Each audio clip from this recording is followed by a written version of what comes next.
အားလုံးပဲမင်္ဂလာပါ Learning Mathematics with Teacher Pinky Channel ကနေပြီးတော့ပြန်လဲကြိုဆိုလိုက်ပါတယ်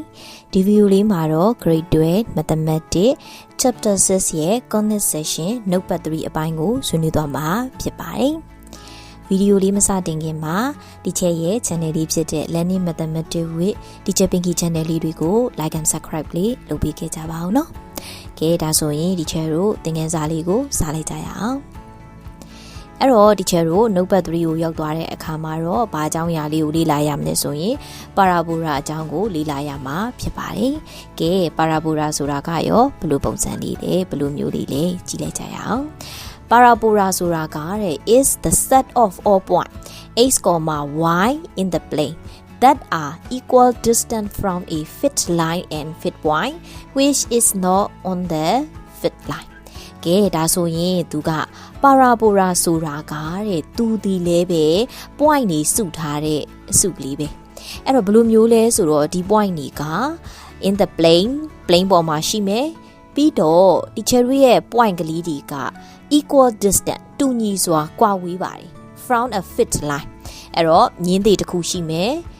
and a fit point အဲ့တော့သတ်မှတ်ထားတဲ့အမှတ်တွေတစ်ခုရှိမယ်ဒါဆိုရင် teacher တို့ fit line နဲ့ fit point ကနေတူညီစွာကွာဝေးနေတဲ့ point လေးတွေအားလုံးကိုစုပြီးဆက်လိုက်မယ်ဆိုရင်တဲ့ parabola ဆိုတာဖြစ်လာပါတယ်တဲ့ဒီနေရာမှာထပ်ပြီးမှတ်ရမှာက teacher တို့ရဲ့ fit point ဒီ which is not on the fit line စောစောကပြောတဲ့ fit line ပေါ်မှာမရှိရပါဘူးတဲ့ဆိုလိုတာက fit line ကသက် fit point ကသက်သူတို့နှစ်ခုကfit point ဒီ fit line ပေါ်မှာရှိမနေပါဘူးတဲ့အဲ့တော့ကျွန်တော်ပုံလေးကိုကြည့်လိုက်ရင်ရှင်းသွားပါလိမ့်မယ်ကဲဒီမှာပါဒီကောင်လေးက fit line ဒီကောင်လေးက fit point သူပြောတဲ့အတိုင်းပဲ fit point ဒီ fit line ပေါ်မှာရှိမနေဘူးအဲ့တော့ fit line နဲ့ fit point ကနေတူညီစွာကွာဝေးနေတဲ့အမှတ်ကလေးတွေအားလုံးကိုဆက်လိုက်ရင် teacher တို့ parabola ဆိုတာဖြစ်လာပါတယ်တဲ့ဒါဆိုရင် teacher တို့ဒီနေရာမှာ fit line ကနေလာတယ် fit point ကနေလာတယ်ဒီနှစ်ခုတူညီစွာကွာဝေးတယ်အမှတ်တစ်ခုရှိမယ်fit line ကနေလာတယ် fit point ကနေလာတယ်ဒီမြင်းနှစ်ခုတူညီစွာကွာဝေးတယ်အမှတ်တစ်ခုရှိမယ်အဲ့ဒီအမှတ်ကလေးတွေအားလုံးဆက်လိုက်ရင် parabola ဆိုတာဖြစ်လာပါတယ်တဲ့ teacher တို့ရှိကစာကင်မှာဆိုတော့ကလည်းပြောပြခဲ့ပူပါတယ် circle ဆိုတာက teacher တို့ fit point နဲ့တူညီစွာကွာဝေးတဲ့အမှတ်တွေအားလုံးကိုဒါဆက်လိုက်မယ်ဆိုရင် teacher တို့ circle ဆိုတာဖြစ်လာတယ်ဆိုတာကိုရှေ့က notepad 1နဲ့ notepad 2မှာရှင်းပြထားပြီးသားဖြစ်ပါတယ်အခုက parabola ဆိုတာက fit line နဲ့ fit point ကနေတူညီစွာကွာဝေးတဲ့အမှတ်ကလေးတွေကိုဆက်လိုက်မယ်ဆိုရင် parabola ဆိုတာဖြစ်လာပါတယ်တဲ့ကဲဒါဆိုရင်ဆက်ပြီးတော့ကြည့်လိုက်ကြရအောင်အဲ့တော့ parabola နဲ့ပတ်သက်တဲ့ properties လေးဘာလေးဖြစ်မလဲကဲဒီမှာအရင်ဦးဆုံးဘာမှမရှင်းပြခင်မှာကျွန်တော်ပုံလေးအရင်လေ့လာလိုက်တော့ပုံလေးမှာဒီကျွန်တော်စောစောကဆွဲခဲ့သလိုပဲဒီမှာရှိတဲ့အမှတ်ကလေးတွေပေါ့နော်အားလုံးကိုဆက်လိုက်ရင် parabola ဆိုတာဖြစ်လာတယ်ဆိုပြီးတော့ကျွန်တော်ရှေ့ကပြောခဲ့တယ်ကဲဒါဆိုတော့ဒီကျွန်တော်အခေါ်အဝေါ်လေးတွေအနည်းငယ်ပြောင်းပါမယ်teacher တို့စောစောကသိထားတဲ့ fit line ကို teacher တို့ parabola ကနေပြောမယ်ဆိုရင်သူ့ကို direct trip လို့ပြောပါမယ်ဒါဆိုရင် teacher တို့ဒီနေရာမှာ direct trip ဆိုတာလေးရှိရယ်သူက fit line မှာเนาะတနည်းအားဖြင့် fit line မှာအဲ့တော့ teacher တို့သိသွားပြီ fit line ကိုဘာလို့ခေါ်လဲ direct trip လို့ခေါ်တယ်ကဲနောက်တစ်ခုသွားရအောင် the fit point is the focus ကဲဒီမှာ teacher တို့စောစောကသိထားတဲ့ fit point ဆိုတာဒီသူကို focus လို့ခေါ်ပါတယ် The line through the focus and perpendicular to the direct trip ကဲဒီမှာမြင်းတစ်ကြောင်းသူဆွဲမယ်ဘယ်သူကိုဖြတ်မှာလဲ focus ကိုဖြတ်ပြီးတော့ဘယ်ပေါ်ကိုတောက်မှတ်ကြမှာလဲဆိုရင် direct trip ပေါ်ကိုတောက်မှတ်ကြအောင်ဆွဲတဲ့မြင်းကို is called the axis of the parabola ရဲ့ axis လို့ခေါ်ပါတယ်ဒါဆိုရင် teacher တို့နောက်ထပ်အခေါ်အဝေါ်တစ်ခုသိသွားပြီ focus ကိုဖြတ် direct trip ပေါ်ကိုတောက်မှတ်ကြအဲ့ဒီမြင်းကိုဘာလို့ခေါ်လဲ axis လို့ခေါ်ပါတယ်ကဲနောက်တစ်ခုသွားမယ် The point of intersection of the axis and the parabola is called the vertex အဲ့တော့ teacher တို့စောစောကဆွဲချလိုက်တဲ့ axis ဆိုတဲ့မြင်းကြီးရဲ့ teacher တို့ပထမအဦးဆုံး point လေးတွေကိုဆက်ပြီးဆွဲထားတဲ့ parabola ရဲ့အဲ့ဒီနှစ်ခုစုံတဲ့အမှတ် point of intersection ကိုဘာလို့ခေါ်လဲဆိုရင် vertex လို့ခေါ်ပါတယ်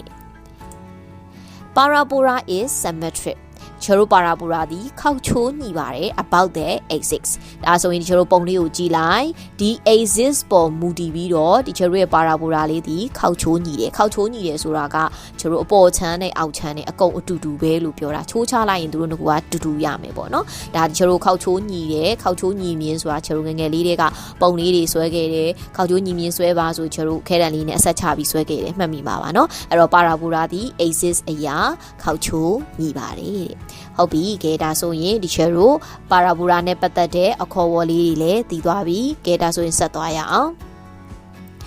ကဲဒီတစ်ခါလေးပဲပါရာဘူရာနဲ့ပတ်သက်တဲ့ properties ကိုပဲဆက်ပြီးတော့လေ့လာပါပါအဲ့တော့ထပ်ပြီးမလေ့လာခင်မှာချေတို့တစ်စိတ်ရှိကပြောသွားတဲ့အစာလေးတွေကိုပြန်ပြီးတော့နှွေးမယ်ချေတို့ fit line ကို direct trip လို့ခေါ်တယ် fit point ကို focus f လို့ခေါ်တယ်ဒီမှာရှိတဲ့ focus ကိုဖြတ်ပြီးတော့ direct trip ပေါ်ကိုတောင်းမဲ့ကြတဲ့မြင်းကို axis လို့ခေါ်တယ်အဲ့ဒီ axis နဲ့ parabola နဲ့ဖြတ်တဲ့အမှတ်ကို vertex လို့ခေါ်တယ်အဲ့တော့ကျွန်တော်တို့က direct trip ကိုတော့အတူကောင်မရေးတော့ဘူး direct trip လို့ပဲတန်ရေးမယ် vertex ကိုတော့ v လို့ထားမယ် focus ကိုတော့ f လို့ထားမယ် axis ကိုလည်းဒီတိုင်းပဲပြန်ရေးမယ်ဟုတ်ပြီကဲဒါဆိုရင်စပြီးတော့လေ့လာလိုက်ရအောင် Denote the distance between the focus f and vertex v by p အဲ့တော့ကျွန်တော် focus နဲ့ vertex ကြားမှာရှိတဲ့အကွာအဝေးကို p လို့သတ်မှတ်လိုက်ပါတဲ့ The vertex is equal distance from the focus and directrix ဒီချေတို့ရဲ့ vertex လေးတည်တဲ့ဘယ်ကနေတူညီစွာကွာဝေးနေလဲဆိုရင် from the focus နဲ့တူညီစွာကွာဝေးသလို directrix နဲ့လည်းတူညီစွာကွာဝေးပါတယ်ဆိုလိုတာက directrix နဲ့ focus ကြားမှာ vertex ရှိတယ်ဆိုတဲ့အဓိပ္ပာယ်ပါပဲဒါဆိုရင် vertex နဲ့ focus ကြားမှာ p လို့သတ်မှတ်တယ်ဆိုရင် directrix နဲ့ vertex ကြားမှာလည်းဘာလို့သတ်မှတ်မလဲ p လို့သတ်မှတ်ပါမယ်နော်ကဲဒါဆိုရင်ဆက်ကြည့်ရအောင်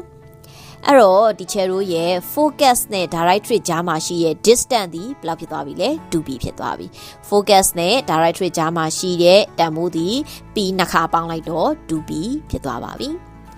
The parabola passed through two of the corner of the box အဲ့တော့ဒီချေတို့ရဲ့ parabola လေးခါတဲ့ box ရဲ့ corner နှစ်ခုကိုဖြတ်သွားပါတယ်အဲ့တော့ဒီမှာ box တစ်ခုဆွဲလိုက်တယ်ဒီမှာရှိတဲ့ corner ဒီမှာရှိတဲ့ corner ဆိုတာ down လေးပေါ့နော်အဲ့တော့ချေတို့ရဲ့ box ရဲ့ down လေးတွေကို down နှစ်ခုကိုချေတို့ parabola ကဖြတ်သွားပါတယ်တဲ့အဲ့တော့ဒီလို box လေးကိုဘယ်လိုဆွဲတာလဲဘယ်လိုမျိုးလေးဖြစ်ပေါ်လာတာလဲ section ထားပါတယ်အဲ့ဒီ box ကတဲ့ thus extend from the vertex to the focus along the axis of symmetry အဲ့တော့ box ရဲ့ဒီချေတို့အလျားကvertex ကနေပြီးတော့ focus အထိ axis တစ်ချောင်းမှာရှိတဲ့ vertex ကနေ focus axis တစ်ချောင်းမှာရှိတဲ့အကွာအဝေးတိုင်းတချို့တို့ဘာကိုဆွဲလိုက်တာလဲဆိုရင် box ကိုဆွဲလိုက်တာပါတဲ့အဲ့လိုမျိုးဆွဲလိုက်တဲ့အခါမှာတဲ့ extend 2p unit avert ဒီချေတို့ရဲ့ box လေးဒီအပေါ်ကို 2p unit တက်သွားပြီးတော့ and 2p unit below the axis of symmetry အဲ့တော့ 2p unit below the axis of symmetry ဆိုတော့ဒီချေတို့က box လေးကိုဆွဲလိုက်တယ်အဲ့ဒီ box လေးက vertex ကနေ focus အထိကြားမှာရှိတဲ့ပမာဏအတိုင်းဒီချေတို့အပေါ်ကိုလည်းဆွဲလိုက်တယ်အောက်ကိုလည်းဆွဲလိုက်တယ်အဲ့တော့အပေါ်မှာရှိတဲ့ဒီမှာရှိတဲ့တက်သွားတဲ့ကောင်ဒီ axis ကနေပြီးတော့ 2p unit တက်သွားပြီးတော့အောက်ကိုဆင်းလာတဲ့ကောင်ဒီလည်း axis ကနေပြီးတော့ 2p unit ဆင်းသွားပါတယ်တဲ့သူပြောတယ် from vertex to focus ဆိုတဲ့အဓိပ္ပာယ်ကဒီ box ရဲ့အကျယ်ကိုပြောတာပါเนาะဒီ box ရဲ့အကျယ်က vertex ကနေ focus အထိရှိတဲ့ box ကိုဆွဲလိုက်တာဖြစ်ပါတယ်တဲ့ကဲဒါဆိုရင်ဆက်ကြည့်ရအောင်The line segments pass through the focus and is parallel to the directrix is called the lattice random အဲ့တော့ဒီချေတို့ရဲ့မြင်းလေးကဘသူ့ကိုဖြတ်သွားလဲဆိုရင် focus ကိုဖြတ်သွားတယ်အဲ့ဒီမြင်းက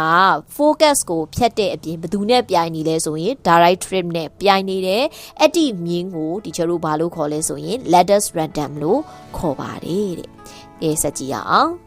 The endpoint of the lattice random အဲ့တော့ဒီချေတို့ရဲ့ lattice random ချေတို့ဆွဲလိုက်တဲ့မြင်းရဲ့ endpoint အဆုံးမကလေးတွေဒီ line on the curve ချက်ဒီမှာလည်းပြထားပါတယ် teacher တို့ဒီနေရာမှာ letters random မြင်းရှိတယ်အဲ့ဒီမြင်းမှာ end point နှစ်ခုရှိတယ်အဲ့ဒီ end point နှစ်ခုစလုံးဒီဘယ်မှာရှိနေလဲဆိုရင် teacher တို့ရဲ့ parabola တနည်းအားဖြင့် curve လေးပေါ်မှာရှိနေပါတယ်တဲ့ဟုတ်ပြီကဲဒါဆိုရင် teacher တို့ဒီနေရာမှာဘာကြောင့် 2p unit တက်ပြီးဘာကြောင့် 2p unit ဆင်းသွားလဲဆိုတာလေးကိုဆက်ပြီးတော့ရှင်းပါမယ်ဒီကျတော့ axis ရှိမယ် directory ရှိမယ် parabola လေးရှိမယ်အဲ့တော့ဒီကျတော့ဒီနေရာမှာဒါက directory ဒါက axis နောက်တစ်ခုကကြတော့ teacher တို့ရဲ့ဒီမှာ parabola ပေါ်မှာ point တစ် point ရှိတယ်ဆိုပါစို့အဲ့ဒီ point ဒီ teacher တို့ရှိက parabola ရဲ့definition အရာပေါ့နော် teacher တို့ parabola ပေါ်မှာရှိတဲ့ point တွေဒီ direct trip နဲ့ focus ကနေတူညီစွာကွာဝေးတယ်ဆိုတာ teacher တို့သိထားတယ်အဲ့တော့ teacher တို့ဒီနေရာမှာ focus ဆိုတာရှိတယ်လို့ယူဆလိုက်မယ်ဒါဆိုရင် focus နဲ့ direct trip ကနေတူညီစွာကွာဝေးတဲ့ point ကလေးတစ်ခုပေါ့နော်အဲ့ဒါမှ teacher တို့မှတ်ကလေးဒီ parabola ပေါ်မှာလည်းရှိမှာဖြစ်ပါတယ်ဟုတ်ပြီကဲဒါဆိုရင် teacher တို့စောစောကသိထားတာက v နဲ့ f ကြားကလည်းV နဲ့ F ကြားကလည်း P ဒါဆိုရင် direct trip နဲ့ V ကြားကလည်း P အဲ့တော့ teacher တို့သိလိုက်ပြီဒီနှစ်ခုပေါင်းရင် 2P ဒါဆိုရင် teacher တို့အခုဆွဲတာဒီမှာရှိတဲ့ point လေးတွေ direct trip ပုံမှာတောက်မှန်ကျနေတာဖြစ်တဲ့အတွက်ကြောင့်အခုဒီပုံလေးဒီတနည်းအားဖြင့်တောက်မှန်စတူကန်ပုံလေးဖြစ်နေပါတယ်ဒါဆို teacher တို့မျက်နှာချင်းဆိုင်အနာတန်မိုးတွေကအတူတူပဲအဲ့တော့ဒီကနေဒီထိက 2p ဆိုရင်သူ့ရဲ့မျက်နှာချင်းဆိုင်မှာရှိတဲ့ကောင်ကလည်း 2p teacher တို့သိတယ်ဒီမှာရှိတဲ့ point တွေဒီ direct trip နဲ့ focus ကနေတူညီစွာကွာဝေးတာလို့ပြောတဲ့အတွက်ကြောင့်ဒီကောင် 2p ဆိုရင်ဒီကောင်လည်း 2p ဒါကြောင့်မလို့ teacher တို့စောစောကဆွဲလိုက်တဲ့ box လေးဒီအပေါ်ကိုလည်း2 unit တက်သွားပြီးတော့အောက်ကိုလည်း2 unit ဆင်းသွားတယ်လို့အဓိပ္ပာယ်ရတာဖြစ်ပါတယ်ဟုတ်ပြီဒါကတော့ဒီချက်ကဘူဒုတာအနေနဲ့ပြောပြတာပါ teacher တို့ 2p လေးဘာကြောင့်ဖြစ်လာတာလဲဆိုတာကိုပြောပြလိုက်တာဖြစ်ပါတယ်အဲ့တော့ကျွန်တော်စောစောသိတယ်ဒီ focus ကိုဖြတ် direct trip နဲ့ပြိုင်နေအဲ့ဒီမြင်းက letters random သူမှာ end point နှစ်ခုရှိတယ်အဲ့ဒီ end point တွေအားလုံးကဘယ်ပေါ်မှာရှိလဲဆိုရင် parabola ပေါ်မှာရှိတယ်တနည်းအားဖြင့် curve ပေါ်မှာရှိပါတယ်ဟုတ်ပြီအဲ့တော့ဒီချက်ကဒီဗီဒီယိုလေးကိုဒီနေရာမှာရပ်ထားပါမယ်နောက်ဗီဒီယိုမှာနောက်ထပ်ပို့ပြီးတော့စိတ်ဝင်စားစရာကောင်းတဲ့ note လေးတွေနဲ့ပြန်လာခဲ့ပါမယ်နော်နောက်ဗီဒီယိုဒီမှာပြန်တွေ့ပါမယ်